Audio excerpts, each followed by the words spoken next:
Hello and welcome to yet another edition of Let's Talk on DNTWOK.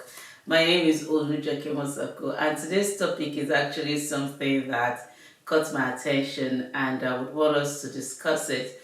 And probably you may have your own opinion. So if you have your opinion, you might just put that in the chat box, and then we can all discuss it together. But before then, my guest is Pastor Andy Monehin. Is the farm life coach.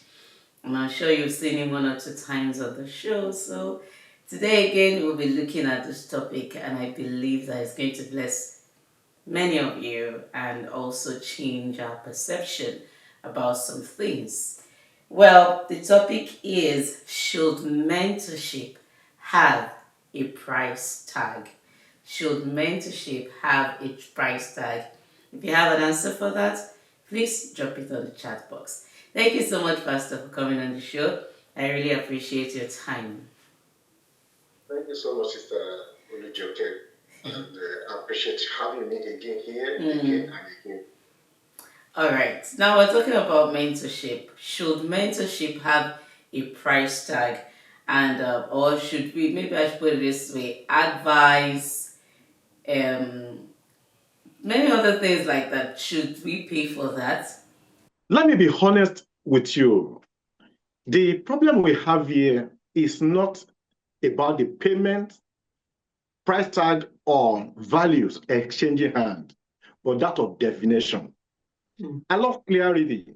And when the line that separate things are blurry, there will be confusion, and there's no way we could evit argument. So this is a sensitive case, and I don't want us to argue so much.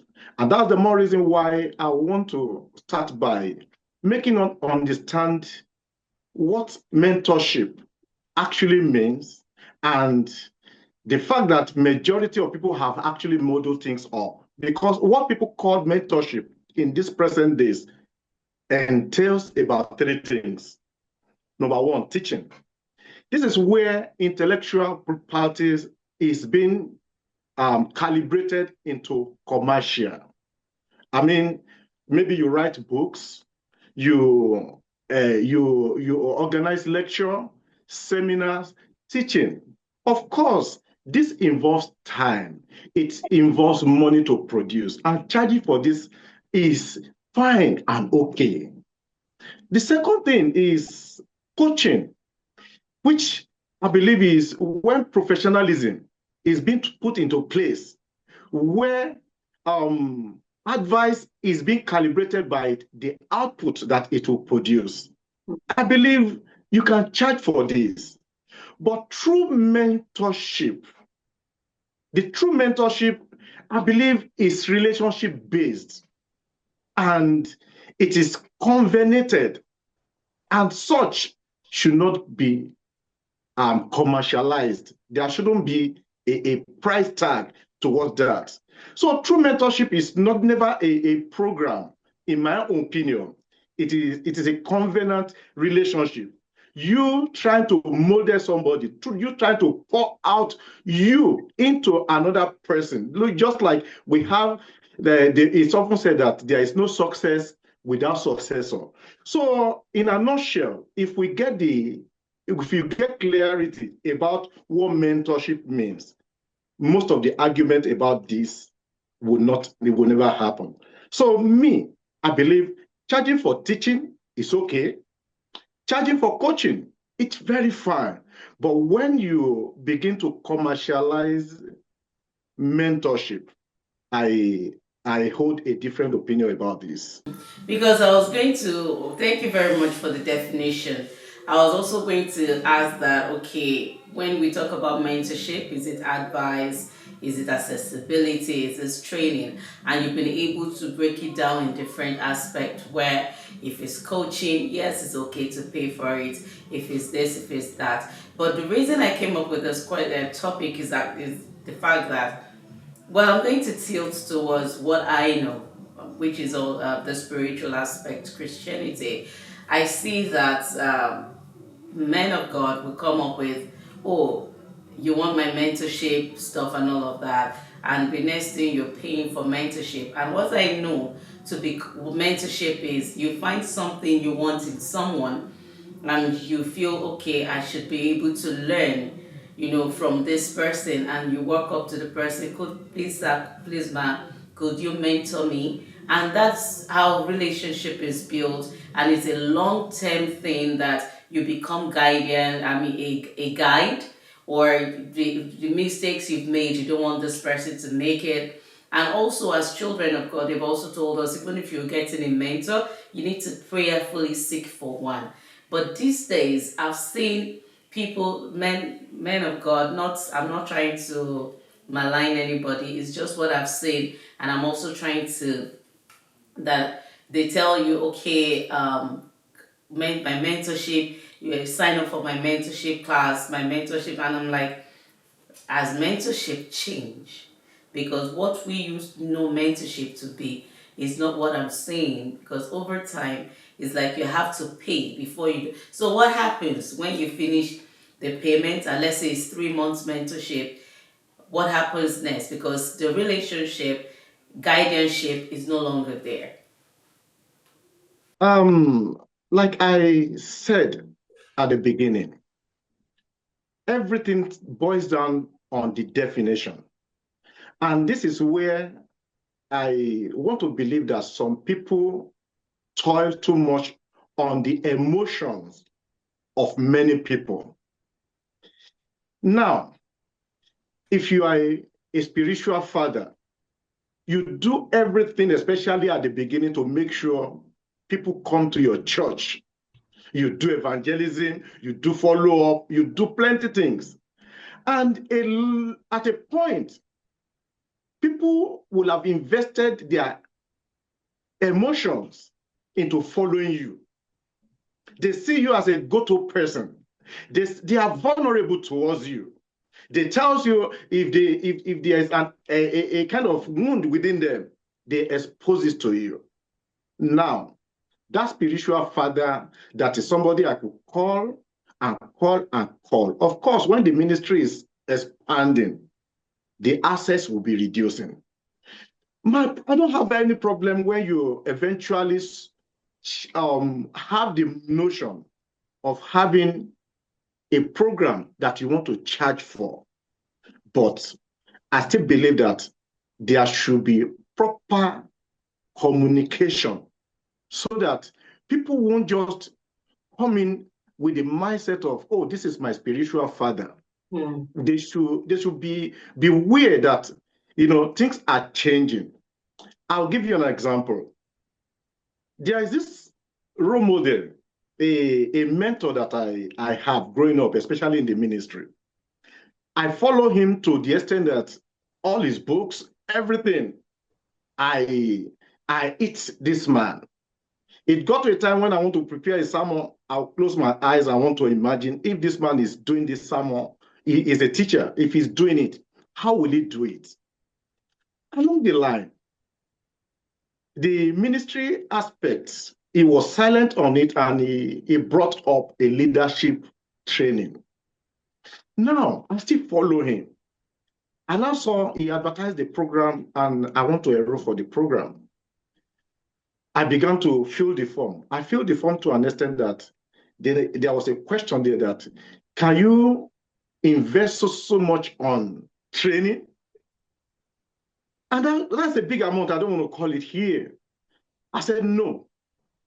The next thing I saw was, you are not qualified. There was pain within me. This is my father. We're talking about a father here, father figure. But within a tickle of our eyes, I can't access him no more. But because I don't do things or take decisions by emotion, I was able to process right that this man was actually right. Because at a point where he wants to move from the ministry to leadership, he put a line. The two, there was a separate line, there was a clarity, it was never blurry. So at that level, I released him within me, even though he did not know what happened to my emotion. Now, consider millions of people that have invested their life, emotion, following a father figure. And the father figure now, to worsen situation now, want to have an academy and still put mentorship there. Looks like strategic marketing system to me. I stand to be corrected anyway. But I actually want to, I concur with what you've said because it's like confusing. For me, I felt the way you felt like when you say mentorship and you're like, okay, now this is great, let me apply for it, maybe they would or something. And then the next thing you're saying, I think they should have said a coaching session, 3 months course, 4 months class, instead of saying mentorship because mentorship, I believe, is a lasting relationship where you can always have access or maybe once in a while have access to the person. But with the way things are, as soon as you're done with the time frame, that's it. We bring in new cohorts. So that's why actually. So now in this instance, from what you said, I'm going to draw from where you said since he was moving from spirituality or church kind of to leadership, he drew a boundary. Now, with that, when does mentorship stop being a relationship and now becoming, or now becomes a paid service, a service delivery kind of stuff? I want to pull from what is in the Bible. We see the Paul, Timothy type of mentorship. Naturally, there is no end to what spiritual mentorship is all about. But the level can change. For example, if I'm mentoring you now, I want you to grow to full stature and to be able to stand on your own. So instead of giving you A, B, C to Z, there will be a point that it's only Z that I will give you. There is even, it will grow up to a level that it's not me that will even teach you, but I expect you to begin to be more fruitful. So, but immediately we begin to put money on it, I see it that it has become transactional. Is it wrong? No, it's not wrong, but do not call it mentorship. You are putting out an intellectual property. You are putting out a professionalism. Then put it into the market like every other service, and let people decide without emotion. So true mentorship, the fatherly mentorship, is just like a father and son. Can a son graduate from a father? No, it's a lifetime event. It's a lifetime event. But like I said, it is not something that you begin to do A, B to Z. It might just be like, oh, you have to come see me. I had I have about this, that something happened, something happened, and I'm not actually happy about what you did. Maybe some scolding, some advisory, and on like that. So if, on the other hand, it is coaching or mentorship, coaching, teaching, seminars, or maybe even school. If it is 5 years, you graduate. That one is time bound and is purely transactional to me. Okay, thank you very much, sir. Now, with paying for mentorship, does it, I would like to say it as I have it here, that does paying for mentorship change the level of commitment and results of both the mentor and the mentee? Of course, the emotional aspect is gone. Loyalty is not there too. Loyalty is not there. I Yeah. remember something happened to me, even right here in America. And at that level, I needed somebody to talk to. And I looked at a father figure around me, somebody I could call mentor. So I called, I was able to pour my heart. But if I had gone to maybe therapy or some other things like that, even my time would be thickening. So professionalism will be there. I can't be so like vulnerable, like be open into some issues. So I want to believe that at that level, there must be a line, striking line separating it. Because I know that mentorship is loyalty. Mentorship is, I won't say servanthood, but you're just, you know, when this person call once, you want to answer 10 times. It's like a lifeline. But now, like you said, paying for it, I'm just here to, I've paid for my service. So what do you expect from me? You don't expect me to go all out. It's just the same thing as, you know, the same way we have people that they paid to provide some services, even in a spiritual setting, while there are some people that volunteer to do it. The kind of energy that the volunteers will put in is not the same as the kind that the people that they are paying to do it, because they will tell you, I'm providing a service, and if you're not meeting up to my needs, I find my way out. While the volunteer person, whoever is volunteering, is going to give everything, whether you pay me, you don't pay me, whether you say thank you today or you don't, because of the love, the passion, and the commitment, and maybe what you get from the person that you're submitting to. Yeah, one thing I want us to be conscious about here is, if you call it mentorship and I'm paying, if the money doesn't come, will you still continue doing it?